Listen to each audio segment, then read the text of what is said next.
ఏర్పరచుకుని దాని ప్రకారం నడుచుకున్నటకు తగిన ఆత్మ సంబంధమైన మాటలతో మీరు మమ్మల్ని అందరినీ ఉత్తేజపరచవలసిందిగా కోరుకుంటూ, మమ్మల్ని అందరినీ మీ చేతులకు అప్పగించుకుంటూ, వాక్యాన్ని వింటున్న ప్రతి బిడ్డను మీరు జ్ఞాపకం చేసుకోమని, ఆత్మీయంగా వారి మనస్సులను తెరుచుకుని తండ్రి నీ మాటలను వారి హృదయాలలో నింపుకొని ఆ మాటల ప్రకారం బ్రతికే భాగ్యాన్ని ప్రతి ఒక్కరికి అనుగ్రహించవలసిందిగా కోరుతూ యేసు వారి పరిశుద్ధ నామాన్ని ప్రార్థన అడుగుచున్నాము తండ్రి, ఆమేన్. ప్రభునందు ప్రియమైన దేవుని వర్లరా, ఈ మంచి సమయంలో దేవుని వాక్యాన్ని వినే గొప్ప అదృష్టాన్ని, అవకాశాన్ని దేవుడు మనకిచ్చాడు. ఈరోజు మనం ఆలోచించవలసిన అతి ప్రాముఖ్యమైన విషయం దేవుని పనిలో ప్రకృతి అనే చక్కటి ఆలోచనాత్మకమైన అంశాన్ని మనం ఆలోచిద్దాం. దేవుని పనిలో ప్రకృతి. ప్రియమైన దేవుని పిల్లలారా, ఎందుకు ఈ మాటలను మనం పరిశీలిస్తున్నాం అంటేనండి, ఈ గొప్పవైన విలువైన మనందరి ఆత్మలను రక్షించు శక్తి గల ఈ మాటలను మనం ఎందుకు నేర్చుకోవాలి, ఎందుకు వీటిని ధ్యానించాలి అంటే, ఈ మాటల ద్వారానే మనం పరలోకం చేరుకోవాల్సి ఉంది. ఈ మాటల ద్వారా మనం పరలోకం ఎలా వెళ్తాము అనే సందేహం మనకు వస్తే, ఆ మాటలు వినటం ద్వారా, విన్న మాటల ప్రకారంగా జీవించటం ద్వారా మనం పరలోకాన్ని పొందుకోగలం. అలా పరలోకాన్ని పొందుకోవడానికి ఉపయోగకరమైన ఈ మాటలు చాలామందికి అర్థం కావటం లేదు. ఏదో ప్రార్థన చేసుకుంటే, లేకపోతే ఆదివారం గుడికి వెళితే వాళ్ళకి తోచింది ఏదో ఇస్తే, ఏదో దేవుణ్ణి నమ్ముకుంటే సరిపోద్ది అని చాలామంది అభిప్రాయపడుతున్నారు, ఆలోచిస్తున్నారు. కానీ మనం వెళ్ళే లోకం అంత ఈజీ మాత్రం కాదు. ఆ లోకానికి మనల్ని నడిపించాలి అని, మనం ఆ లోకంలో ఉండాలి అని దేవుడు కూడా చాలా తాపత్రయపడుతున్నట్టుగా మనకు కనబడుతుంది. ఎందుకంటే ఈ 66 పుస్తకాలలో రాసిన ప్రతి మాట కూడా మనల్ని పరలోకానికి నడిపించడానికి ఉపయోగకరమైన మాటలు అన్నమాట, బైబిల్లో రాసినవి. కనుక ఆ మాటల్లోనికి వెళ్ళి జాగ్రత్తగా మనం ఆలోచిస్తే, దేవుడు ఒక మంచి మాట తన గ్రంథంలో రాశాడు. ఏమనంటే, కీర్తనల గ్రంథము, దయతో బైబిల్లో ఉన్నవారంతా కూడా బైబిల్ తీయండి. కీర్తనల గ్రంథము 19వ అధ్యాయము, కీర్తనల గ్రంథము 19వ అధ్యాయము మొదటి వచనం నుంచి చదువుకుందామండి. కీర్తనల గ్రంథము 19వ అధ్యాయము మొదటి వచనం. ఆకాశములు దేవుని మహిమను వివరించుచున్నవి. ఆకాశములు దేవుని మహిమను ఏం చేస్తున్నాయి? వివరించుచున్నాయి. అంతరిక్షము ఆయన చేతి పనిని ప్రచురపరచుచున్నది. అంతరిక్షం అంటే ఇదిగో మనకు కనబడుతున్న ఆ నీలి రంగుతో ఉన్న ఆకాశం, వాటిలో ఉన్న సమస్తము కూడా ఏం చేస్తున్నాయంట? ఆయన చేతి పనిని ప్రచురపరచుచున్నది. పగటికి పగలు బోధ చేయుచున్నది, రాత్రికి రాత్రి జ్ఞానము తెలుపుచున్నది. పగటికి పగలు బోధ చేయుచున్నది, రాత్రికి రాత్రి జ్ఞానము తెలుపుచున్నది. ప్రకృతి అంతా కూడా దేవుడు గురించి చెప్తుంది. ఇది ఇంకా మనకు బాగా అర్థం కావాలి అంటే, రోమీలకు రాసిన పత్రిక మొదటి అధ్యాయము, రోమీలకు రాసిన పత్రిక మొదటి అధ్యాయము 19వ వచనం నుంచి చదువుకుందాం. రోమీలకు రాసిన పత్రిక మొదటి అధ్యాయము 19వ వచనం. ఎందుకనగా దేవుని గూర్చి తెలియశక్యమయ్యున్నదేదో అది వారి మధ్య విషదమయ్యున్నది. దేవుడు అది వారికి విషదపరిచెను. ఆయన అదృశ్య లక్షణములు, ఆయన గురించి ఎవరు చెప్తున్నారట? ఆయన లక్షణాలు అంటే ఆయన ఉనికిని, దేవుడు గూర్చిన సంగతులను ఎవరు చెబుతున్నారట? ప్రకృతి చెబుతుందట. ఆయన అదృశ్య లక్షణములు అనగా నిత్యశక్తియు దేవత్వమును జగదుత్పత్తి మొదలుకొని సృష్టింపబడిన వస్తువులు ప్రకృతి, గాలి, నీరు, ఆకాశం, భూమి, సూర్యుడు, చంద్రుడు, మొక్కలు, పశువులు, పాకేవి, ఎగిరేవి, నడిచేవి, అన్నీ ఏమంటున్నాడండి? జగదుత్పత్తి మొదలుకొని సృష్టింపబడిన వస్తువులు. ప్రకృతిలో అనేక రకాలైనవి ఉన్నాయి. ఆ అనేక రకాలైనవి అవి జీవరాశులు కానివ్వండి, చెట్లు చేమలు కానివ్వండి, ఇవన్నీ కూడా ఏం చేస్తున్నాయంట? ఆయన అదృశ్య లక్షణములు అనగా నిత్యశక్తియు దేవత్వమును జగదుత్పత్తి మొదలుకొని సృష్టింపబడిన వస్తువులను ఆలోచించుట వలన తేటపరచుచున్నది. ప్రకృతి చెబుతుంది. ఎవరి కోసం? దేవుడి కోసం. ప్రకృతి చూపిస్తుంది ఎవరిని? దేవుణ్ణి. ఇంతకీ చూపించాల్సింది ప్రకృతా, మనిషా? బోధించాల్సింది పగటికి పగలు బోధ చేస్తుందంట, రాత్రికి రాత్రి. అంటే ప్రకృతిలో ఉన్న ప్రతి వస్తువు కూడా ప్రభువు గురించి, దేవుడు గురించి చెబుతున్నాయి. దేవుణ్ణి జ్ఞాపకం చేస్తున్నాయి, దేవుణ్ణి స్మరిస్తున్నాయి, దేవుడి పనిలో ఉన్నాయి. ఉన్నాయా లేవా? లేవండి. ప్రకృతిలో ఉన్న ప్రతిదీ కూడా దేవుడి మాట వింటుంది. అవునా కదండి? మీ ఇంట్లో ఉన్న మీ పిల్లలందరూ కూడా మీ మాట వింటున్నారు అనుకోండి, మీరు బాధపడవలసిన అవసరత లేదు. మీ ఇంట్లో మీ పిల్లలు మీ మాట విననప్పుడు మీరేం చేస్తారు? బాధపడతారు. బాధపడినప్పుడు ఆ బాధను మీరు ఎదుటి వారితో చెప్పుకుంటారు. ఎవరితో చెప్పుకుంటారు? చెడ్డవాళ్లతో చెప్పరు. మళ్ళీ మీరు ఏ మాట ఎవరితో చెప్తారు? ఎవరితో చెప్తారండి? మీరు మంచి వారితో చెప్తారు. ఎవరైనా ఒక మాటను మీరు చెప్పారు అంటే ఆ మాట మనసులో పెట్టుకునే వారితో, మంచి వారితో చెప్తారు, చెడ్డవారికి చెప్పరు. ఇప్పుడు మన గురించి ప్రకృతికి చెప్పాడు. ఎవరి గురించి ఎవరికి చెప్పాడు? ప్రకృతి గురించి మనకి చెప్పాడా? మన గురించి ప్రకృతికి చెప్పాడా? ఎవరికి చెప్పాడు? ఏమండి, ఈ మాటలన్నీ మనం ఆలోచిస్తున్నప్పుడు మనము బాధపడాలి, మనము కూడా ఆలోచించాలి. మనము కూడా మాట వినకపోతే దేవుడు బాధపడతాడు అని మనం జ్ఞాపకం చేసుకోవాలి. మీరు ఎప్పుడన్నా అనుకున్నారా? మీ పిల్లలు మీ మాట వినకపోవటం మీకు తెలుస్తుంది. మీ భర్త మీ మాట వినకపోవటం మీకు తెలుస్తుంది. మీ బంధువులు మీ మాట వినకపోవటం మీకు, అసలు మీరు దేవుడి మాట వింటున్నారో లేదో మీకు తెలుసా? దేవుడు హ్యాపీగా ఉన్నాడు మీ విషయంలో. ఎవరి విషయంలో వారి విషయంలో దేవుడు హ్యాపీగా ఉండాలి. అవునా? నా భార్య విషయంలో నేను హ్యాపీగా ఉండాలి. అవునా కదండి? అలాగే నా సొంత విషయానికి దేవుడు హ్యాపీగా ఉండాలి. మీ సొంత విషయానికి దేవుడు హ్యాపీగా ఉండాలి. ఉన్నాడా? మీ సొంత జీవితాన్ని చూసి అమ్మయ్య సూపర్ బాబు నా కొడుకు అనుకున్నాడా? మీరు హ్యాపీ చేయగలుగుతున్నారా? దేవుణ్ణి సంతోషించగలుగుతున్నారా? దేవుడు మిమ్మల్ని చూసి, ఎవరికి వారిని చూసి నన్ను చూసి దేవుడు హ్యాపీ ఫీల్ అవ్వాలి. మిమ్మల్ని చూసి దేవుడు హ్యాపీ ఫీల్ అవ్వాలి. ఇక్కడ కూర్చున్న ప్రతి ఒక్కరిని, ఈ వాక్యాన్ని వింటున్న ప్రతి ఒక్కరిని చూసి దేవుడు ఏమవ్వాలి? హ్యాపీ. ఎవరికి పడితే హ్యాపీ. ఉందండి హ్యాపీ? ఆయనకి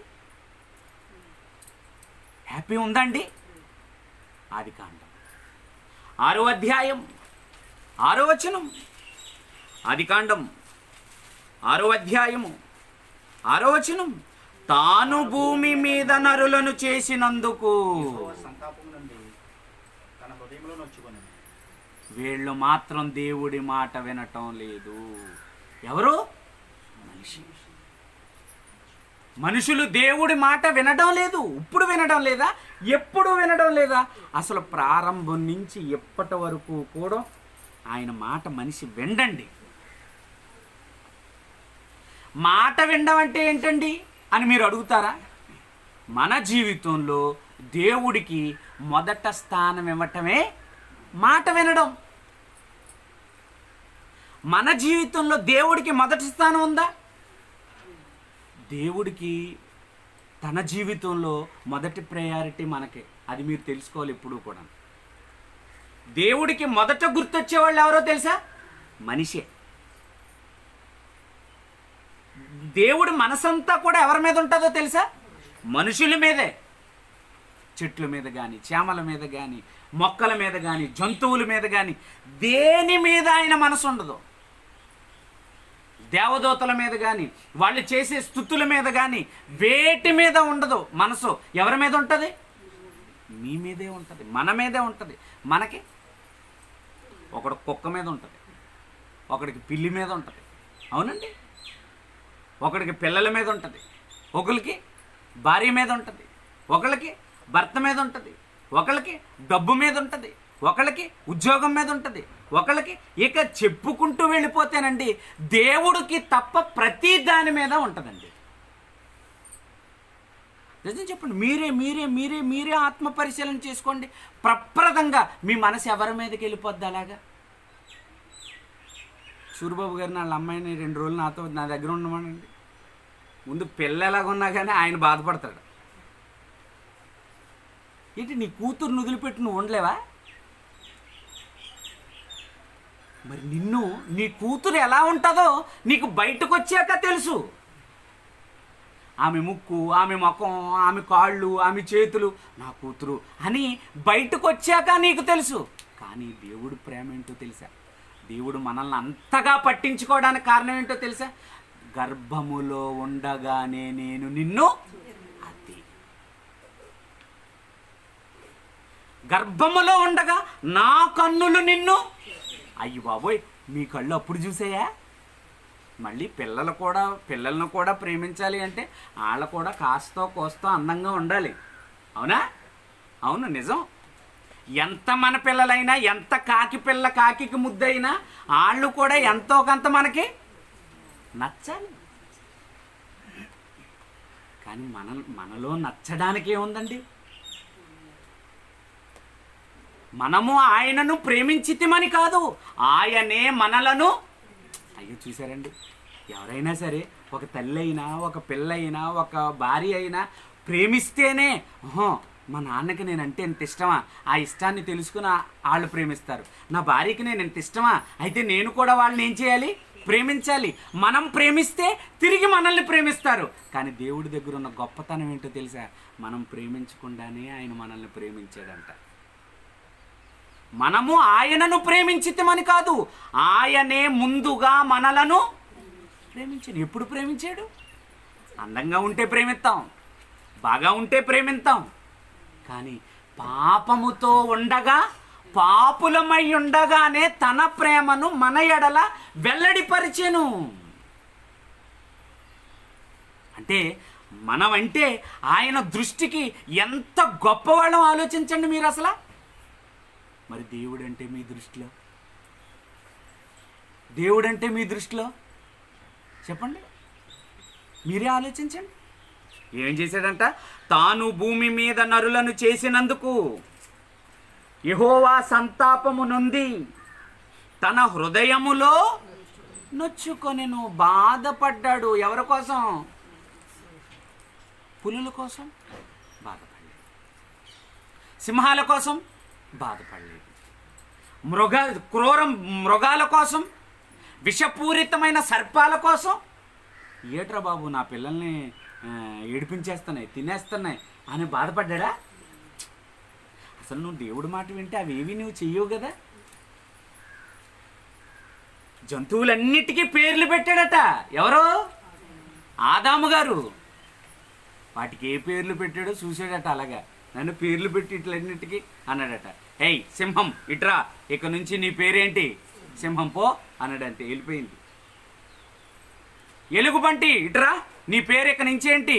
ఎలుగుబంటి, పో అన్నాడు అంతే. పావును పిలిచాడు, పేరు పెట్టాడు. చీమను పిలిచాడు, పేరు పెట్టాడు.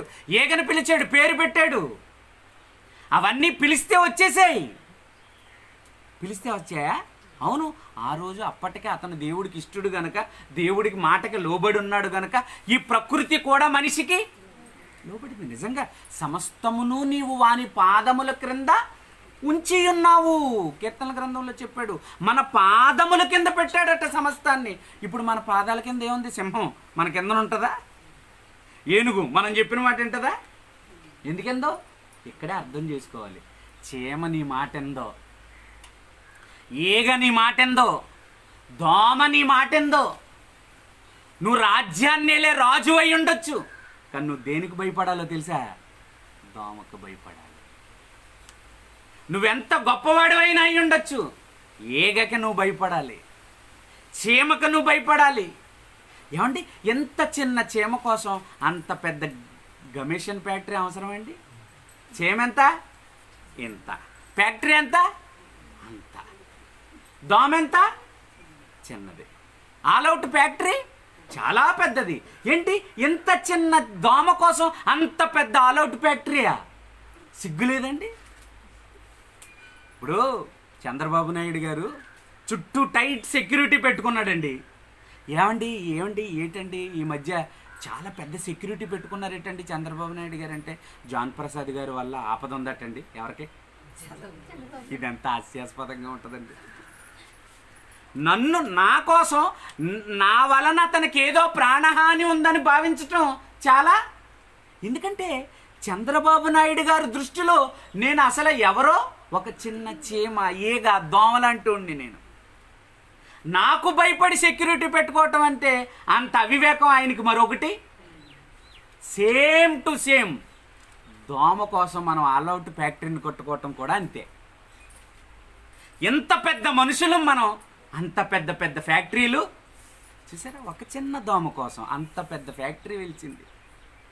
చూసారా, చేలో మందు. ఏమండి, నిజంగానంటే నేను ఎప్పుడు భలేగా ఆలోచిస్తానండి. అసలు ఒక ఊర్లో జనాన్ని చంపేయాలంటేనండి 5 నిమిషాల పని అండి.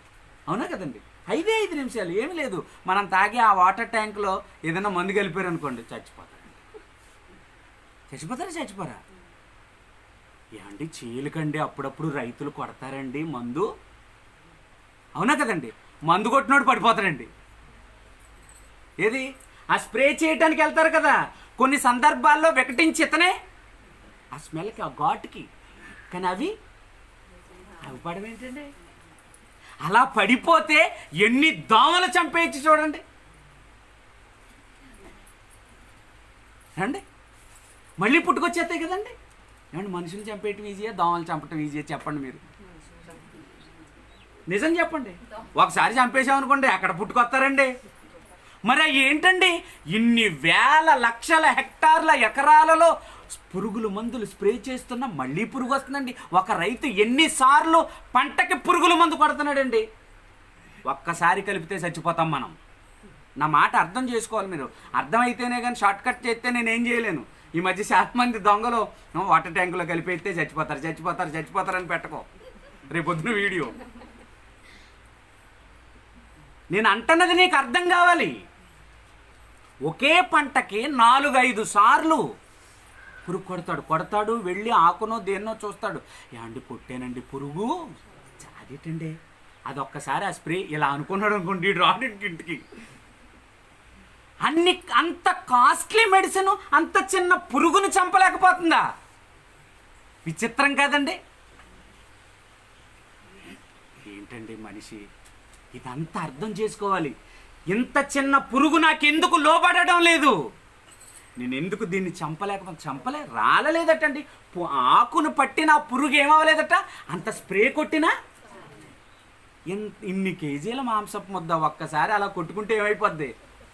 అది ఇలా నలిపేస్తే అది దానికి పట్టలేదటండి. దానికి ఎంత పవర్ ఉందంటే, అవునా? ఆలోచిస్తేనండి బుర్ర పాడైపోద్దండి అసలు. అంటే నీ వల్ల ఏం కాదన్నమాట. అందుకేనండి ఆయన మిడతలను దండ్లను పంపిస్తాడట, చీడ పురుగులను పంపిస్తాడట. అంటే ఇవన్నీ ఎందుకు అనుకుంటున్నావు? నువ్వు నేను బుద్ధి తెచ్చుకోవడానికే. కానీ మనిషికి బుద్ధి వస్తుందండి? బుద్ధి రావట్లేదండి. దేవుడికి లోబడుతున్నాడండి? లోబట్టలేదండి. కరోనా వచ్చట క్వారంటైన్లోకి వెళ్ళాడట భర్త. ఎన్ని రోజులు ఉండాలి క్వారంటైన్లో?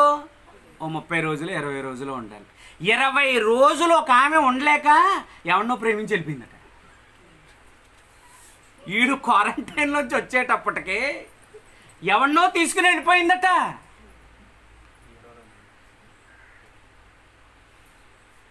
ఒక ఇద్దరు యవనస్తులను క్వారంటైన్లో పెట్టారట. పెడితే వీళ్ళిద్దరు అక్కడ ప్రేమించుకున్నారంట. వచ్చింది ఏంటి వీళ్ళిద్దరికి?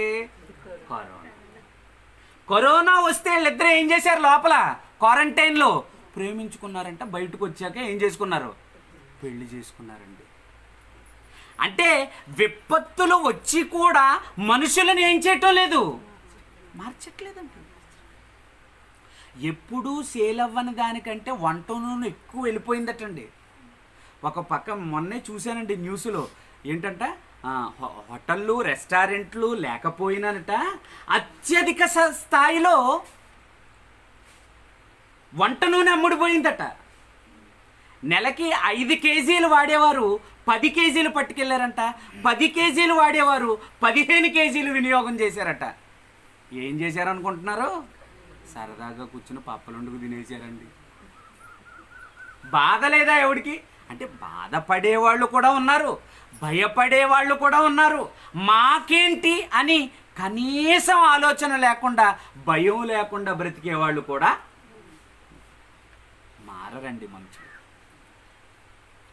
మారరండి. అందుకే ఆ శిష్యుడు ఆ యేసుని అడిగాడు, ఏమని? ప్రభువా, రక్షణను పొందువారు ఇలాంటి విపత్తులు జరుగుతున్నప్పుడు, ఇలాంటి ప్రమాదకరమైన పరిస్థితులు ఉన్నప్పుడు జీవితాన్ని బాగు చేసుకునేవాళ్ళు కొద్దిమందేనా అంటే నిజంగా జీవితాన్ని బాగు చేసుకునేవాళ్ళు చాలా తక్కువ మంది. ప్రియమైన దేవుని పిల్లలారా, ప్రకృతిలో ఉన్న దేనిని చూసి దేవుడు బాధపడలేదు. బాధ ఎవరి గురించి పడ్డాడు? చూడండి, యెషయా గ్రంథం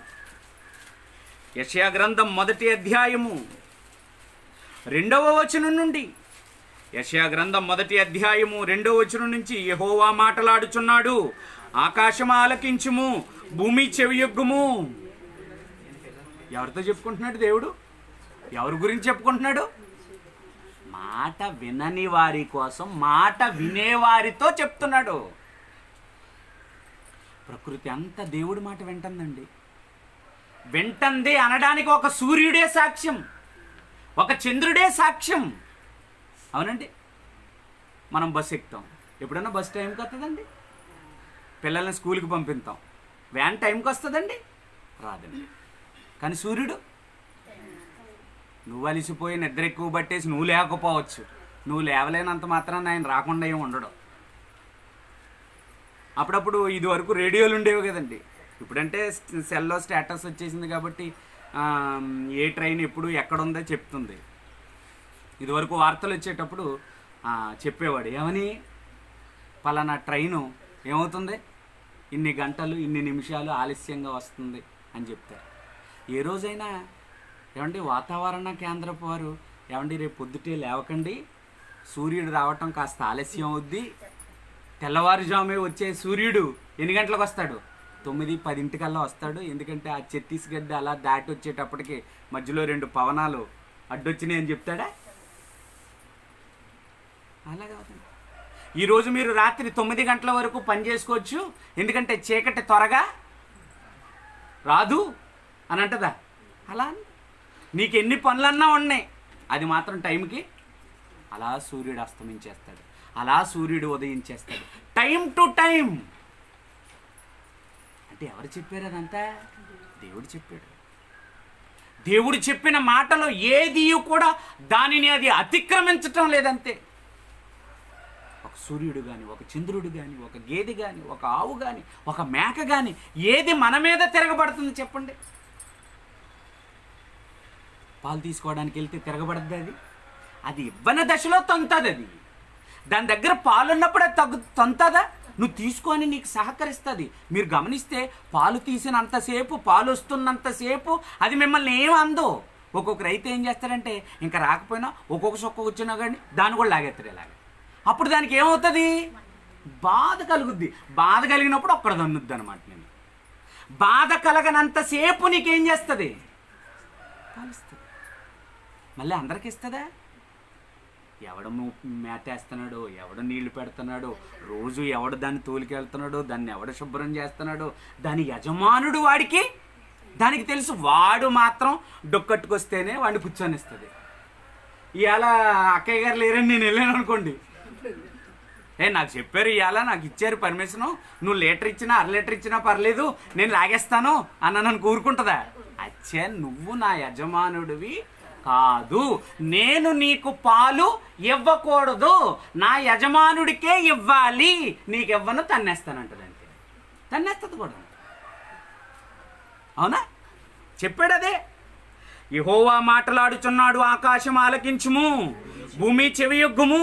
నేను పిల్లల్ని పెంచి గొప్పవారినిగా చేసి తిని వారు నా మీద తిరగబడ్డారు.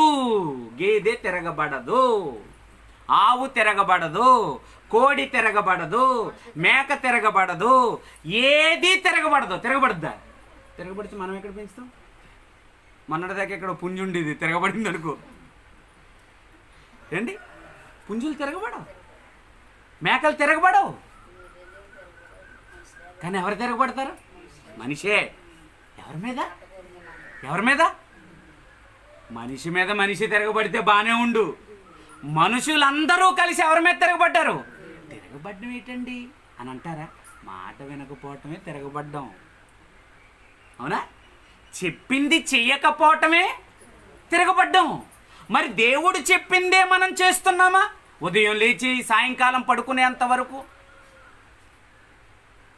దేవుడు చెప్పింది మనం చేయకపోతే దేవుడి మీద మనం ఏమవుతాం?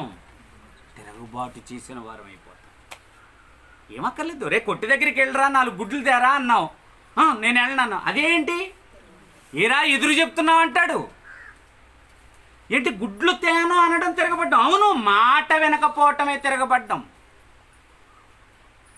మరి ఈరోజు మాట వింటున్నావా మనం? కింద అంటున్నాడు ఏంటంటే, ఎద్దు తన కామందుని ఎరుగును, గాడిద తన సొంత వాని దొడ్డి తెలుసుకొనును, నా పిల్లలకు తెలివి లేదు, నా జనులు యోచించరు.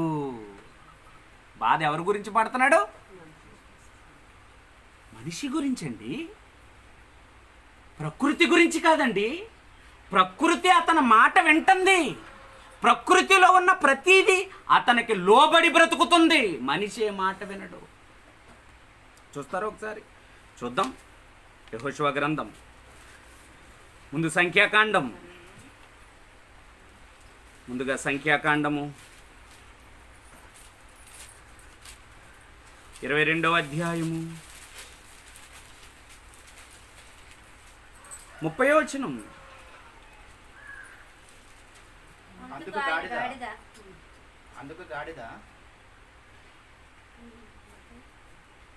26వ వచనం నుంచి చదువుకుందామండి.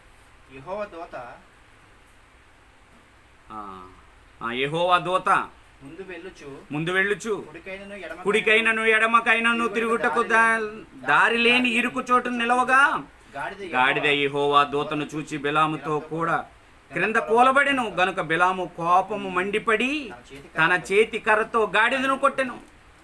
అప్పుడు యెహోవా గాడిద వాక్కునిచ్చెను గనుక, అది నీవు నన్ను ముమ్మారు కొట్టితివి, నేను నిన్నేమి చేసి తనని బిలాముతో అనగా, బిలాము నువ్వు నా మీద తిరగబడితివి, నా చేత ఖడ్గము అన్న ఎడల నిన్ను చంపుదునని గాడిదతో అందెను. అందుకు గాడిద, నేను నీ దాననైనది మొదలుకొని నేటి వరకు నీవు ఎక్కుచూ వచ్చిన గాడిదను కానా?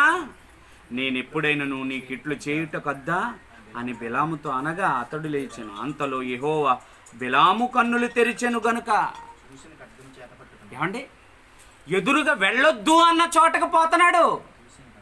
నువ్వు ఆ రాజు దగ్గరకు వెళ్ళొద్దు అంటే ఎక్కడికి వెళ్తున్నాడు? అక్కడికి పోతున్నాడు. వెళ్ళొద్దన్న దగ్గరకు బిలాము వెళ్ళిపోతున్నాడు.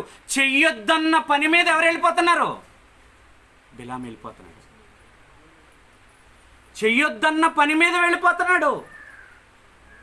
కానీ ఎదురుగా ఆ సందులో ఎవరు నిలబడ్డారు? దూత, ఖడ్గము పట్టుకుని దూత నిలబడిందంట. ఆ ఎవరికి కనపడింది? గాడిదకి కనపడింది. గాడిద మీద ఉన్నోడికి మాత్రం కనపడలేదు. ఆ దూతను చూడగానే ఆగిపోయింది గాడిద, కూలబడిపోయింది అది. కానీ అప్పుడు కొట్టేస్తున్నాడంట, గ్రహింపు లేకుండా కొట్టేస్తున్నాడు. ఎవరికేని కొట్టేస్తుంటే ఏం జరిగింది అప్పుడు? ఎందుకయ్యా నన్ను కొడతావు? నేను నీ దాదన ఐదును మొదలుకొని నువ్వు ఎక్కుచూ వస్తున్న గాడిదని నేను కాదా అని చెప్పి అప్పుడు గాడిద బిలాముకు బోధ చేస్తే అప్పుడు కళ్ళు తెరుచుకున్నాయట. ఎవరివి? అవును కదా, ఎప్పుడు నాకు ఇది ఇలా చేయలేదు కదా, ఏంటి పరిస్థితి అనగానే అప్పుడు కనపడింది అనమాట. అంటే గాడిదకైనా బుద్ధి ఉంది, కానీ గాడిద మీద ఎక్కినోడికి మాత్రం ఈడో పెద్ద అడ్డగాడిద అనమాట. అవునండి, ఎవరో బిలాం. గాడిద దేవుని మాటకు లోబడింది. ఆ దేవుణ్ణి చూసి, ఆ దూతను చూసి అడుగు ముందుకు వేయలేకపోయింది. కానీ స్వయంగా దేవుడే మాట్లాడాడు. ఎవరితోటి? బిలాంతోటి. బిలాము, తప్పు చెయ్యొద్దు బిడ్డ అని చెప్పినప్పుడు మాత్రం అతను ఏం చేయలేదు, వినలేదు. అంటే గాడిదైనా దేవుడికి లోబడింది, కానీ గాడిద లాంటి స్వభావం ఇంకా పశువుతో కూడా పోల్చకూడదు. ఎందుకంటే ఒరే అడ్డగాడిద అంటాం, అలా అని కూడా అనకూడదు. గాడిద కూడా మంచిదే. చెప్పాడు కదా, గాడిద తన సొంతవాని దొడ్డే మాట వింటున్నాయి. ఒరే పశువు అంటాం, పశువు కూడా దేవుడి మాట వింటుంది.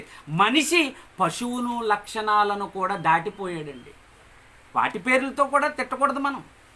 ఎందుకు? అవి దేవుడి మాటకు లోబడ్డాయి, నీకు తల వంచాయి, నువ్వు చెప్పిన ప్రతి పని చేస్తున్నాయి. వాటిలాగా కూడా మనుషులు ప్రవర్తించటం లేదు. ఒక గాడిద దేవుడికి మాట వింటుందండి, దేవుడికి లోబడిందండి. యెహోషువ గ్రంథం 10వ అధ్యాయము, యెహోషువ గ్రంథం 10వ అధ్యాయము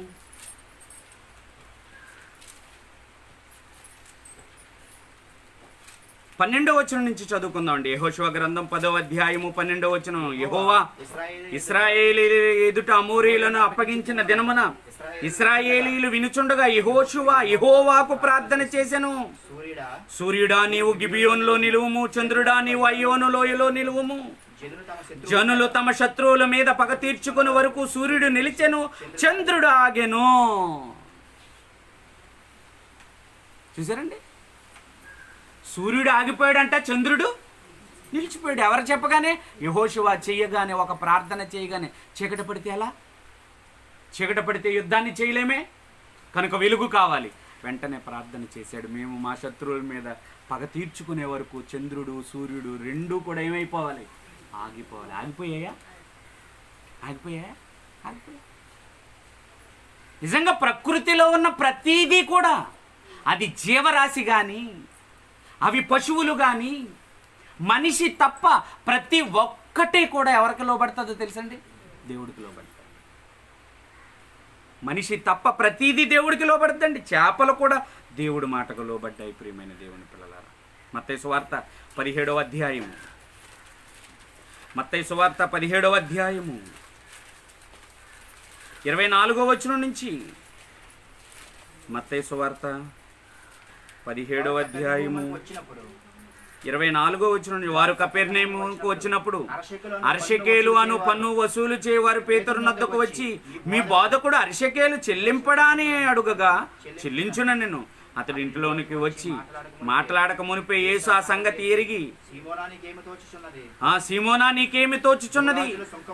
భూరాజును సొంకమును పన్నును ఎవరి యొద్ద వసూలు చేయుదురు? కుమారుల యొద్దనా అన్యుల యొద్దనా అని అడిగిన. అతడు అన్యుల యొద్దనే అని చెప్పగా, యేసు అలాగైతే కుమారులు స్వతంత్రులే, అయినను మనము వారికి అభ్యంతరము కలుగు చేయకుండానట్లు నీవు సముద్రమునకు పోయి గాలము వేసి మొదటికి పైకి వచ్చి చేపను పట్టుకుని దాని నోరు తెరిచిన ఎడల 1 షెకెలు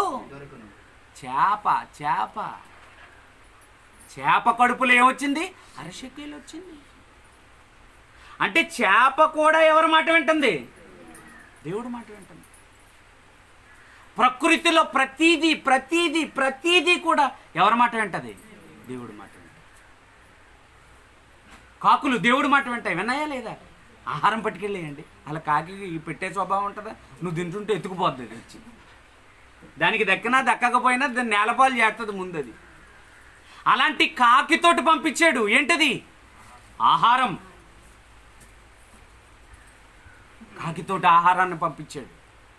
అంటే కాకి దేవుడి మాట వింది.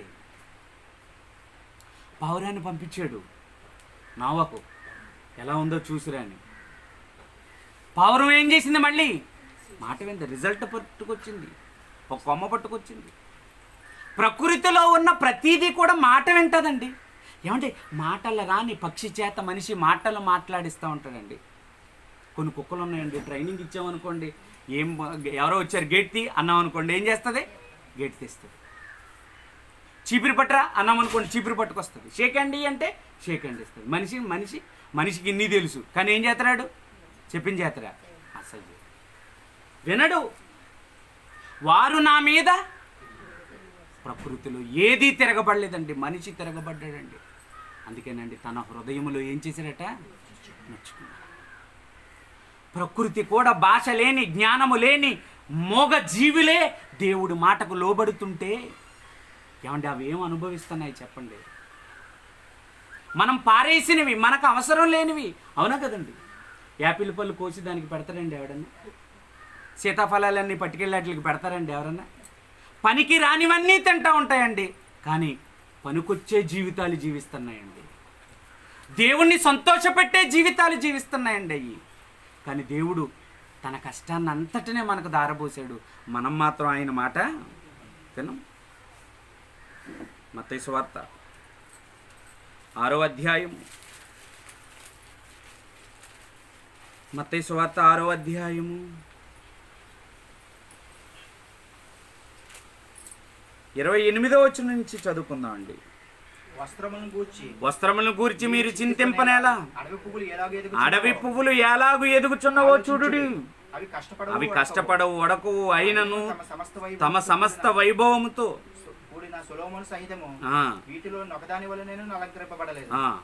నేడుండి రేపు పొయ్యిలో వేయబడి అడవి గడ్డిని దేవుడు ఎలాగో అలంకరించినడలా అల్ప విశ్వాసులారా మరీ నిశ్చయముగా.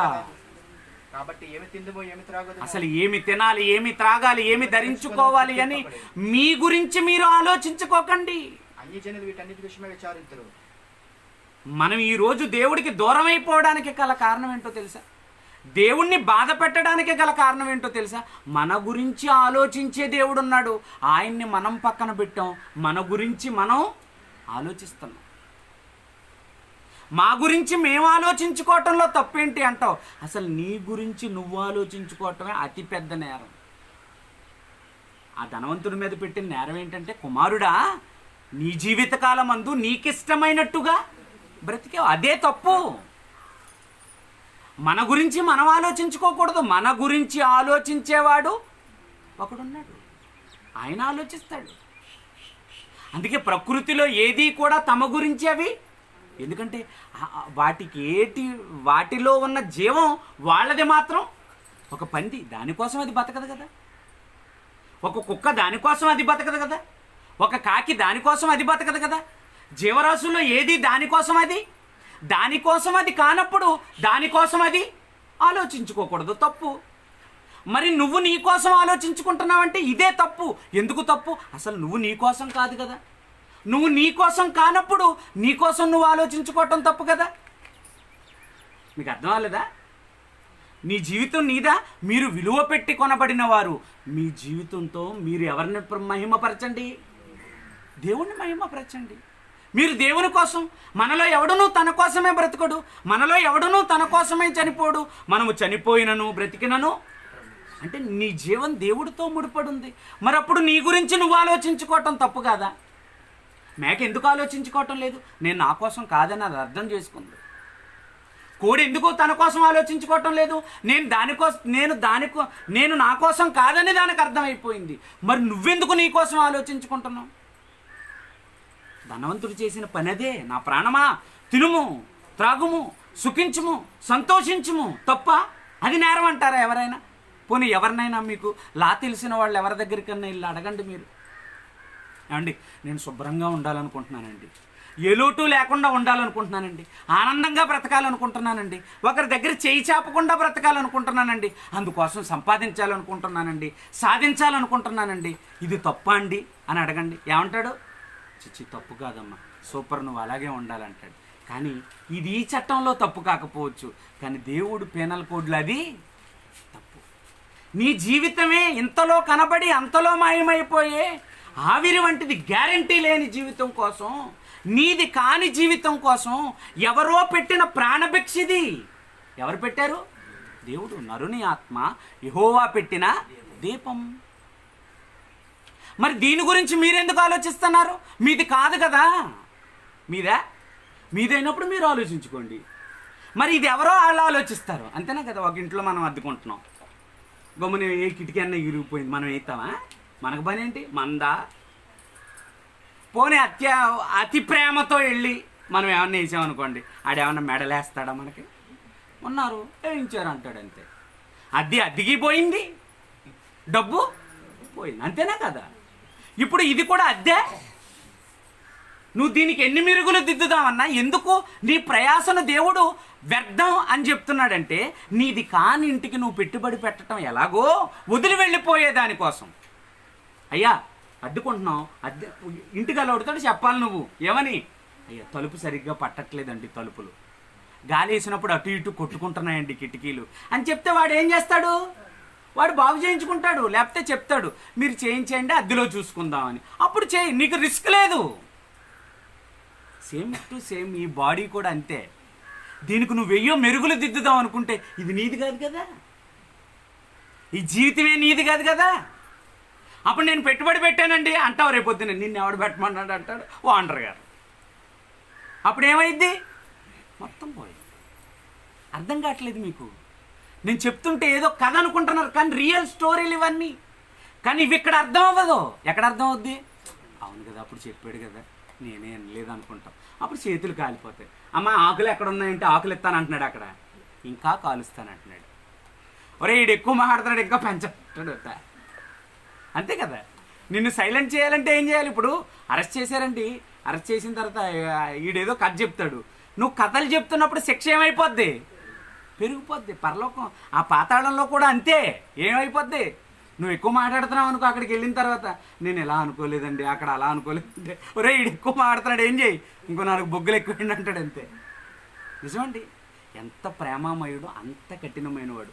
మీకు దేవుడు మనసు అర్థం కావడానికి ఒకటే, ఇంత చక్కగా చూసినోడు, ఏ లోటు లేకుండా అన్ని రుచులు పెట్టినోడు అగ్నిగుండాన్ని చేయాలని ఎలా అనిపించిందండి? ఆయన అంత ప్రేమించాడనమాట నీకు. అంత ప్రేమ ఆయనకి నువ్వు చూపించకపోయేసరికి ఇక నిన్ను నన్ను కాల్చేయడానికి కూడా ఏమైపోయాడు ఆయన అంటే.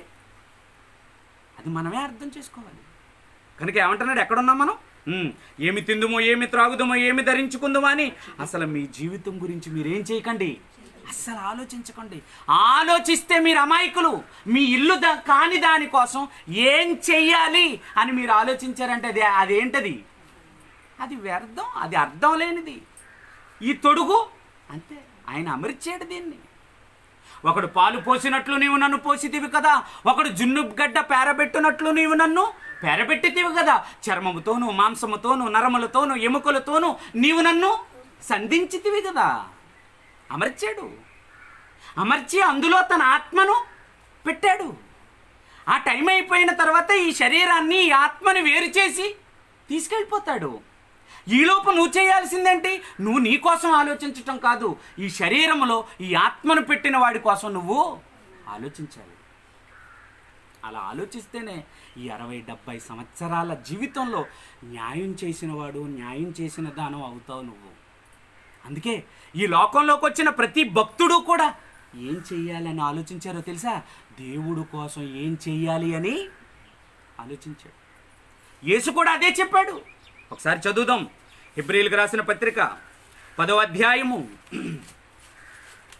హెబ్రీయులకు రాసిన పత్రిక 10వ అధ్యాయము 5వ వచనం.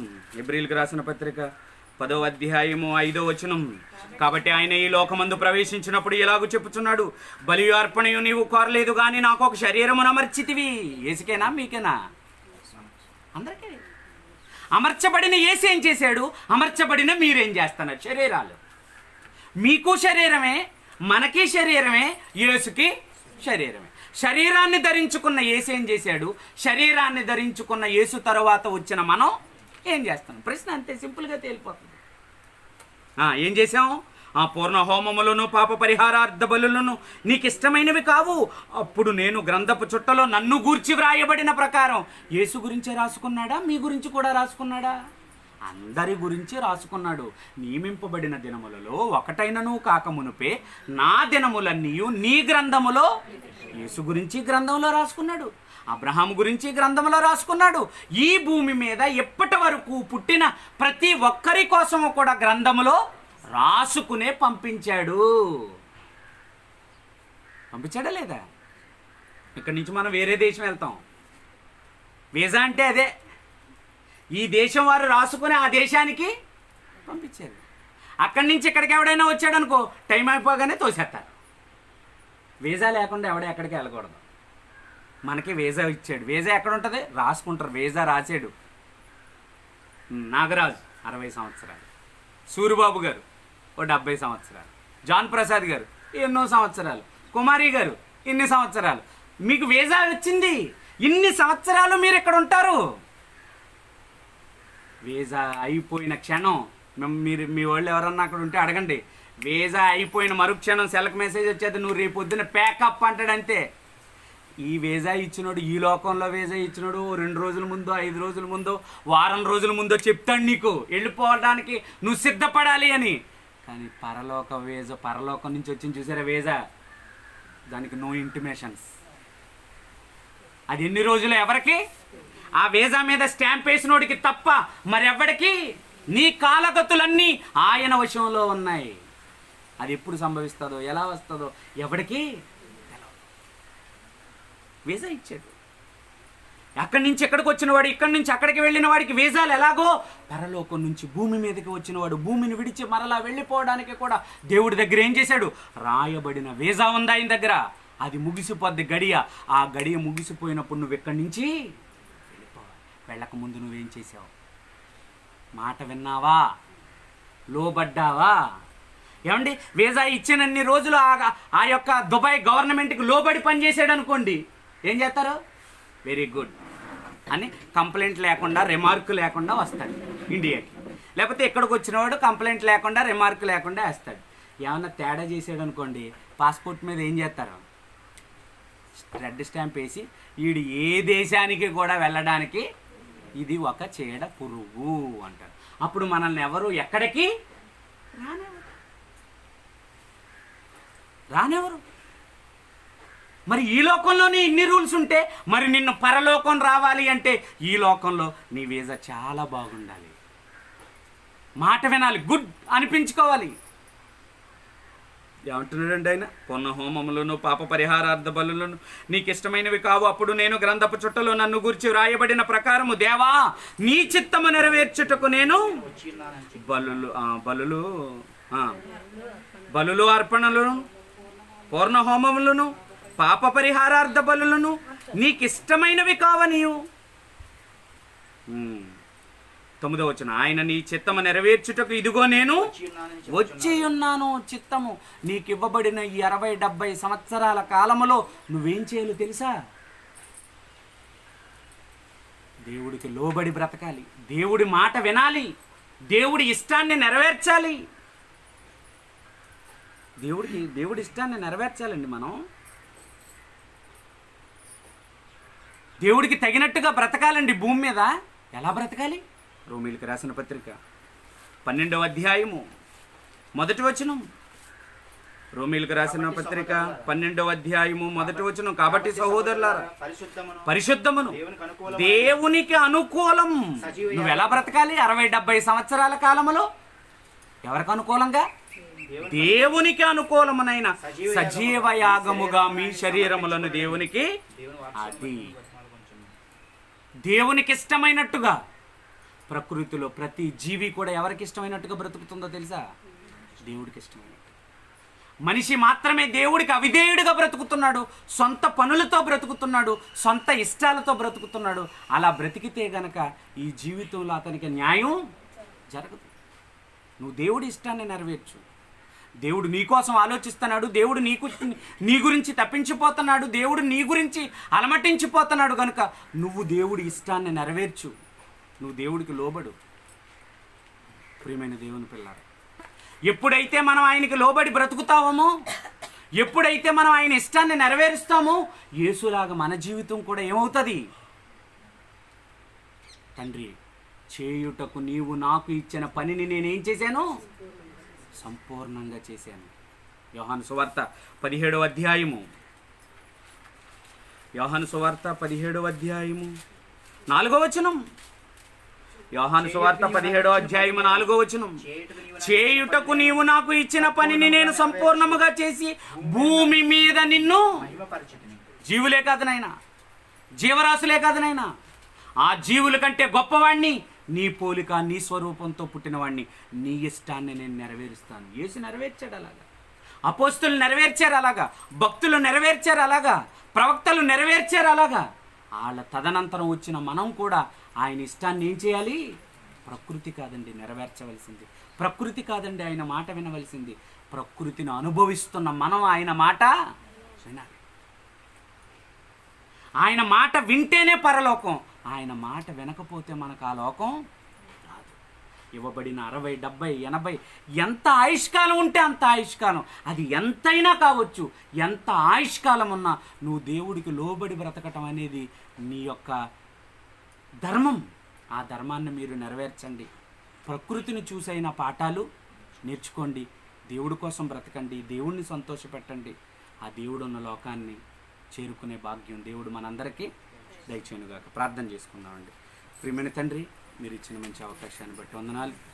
ఈ ప్రియమైన పిల్లలకి ఎంతవరకు నీ మాటలు ఉపదేశించడానికి మీరు చూపిన శ్రేష్టమైన అవకాశాన్ని బట్టి మీకు వందనములు తెలియజేస్తూ, విన్న మాటల ప్రకారంగా ప్రతి బిడ్డ తమ యొక్క ఆత్మీయ జీవితాలను కట్టుకున్నట్టుకు మీ కృపను విస్తరింప చేయమని కోరుతూ, ఎందరూ ఈ సమయాన్ని ఈ వాక్యాన్ని పోగొట్టుకున్నారో వారిని క్షమించమని కోరుతూ, మమ్మల్ని అందరినీ మీ చేతులకు అప్పగించుకుంటూ యేసు వారి పరిశుద్ధ నామాన్ని ప్రార్థన అడుగుతున్నాము తండ్రి.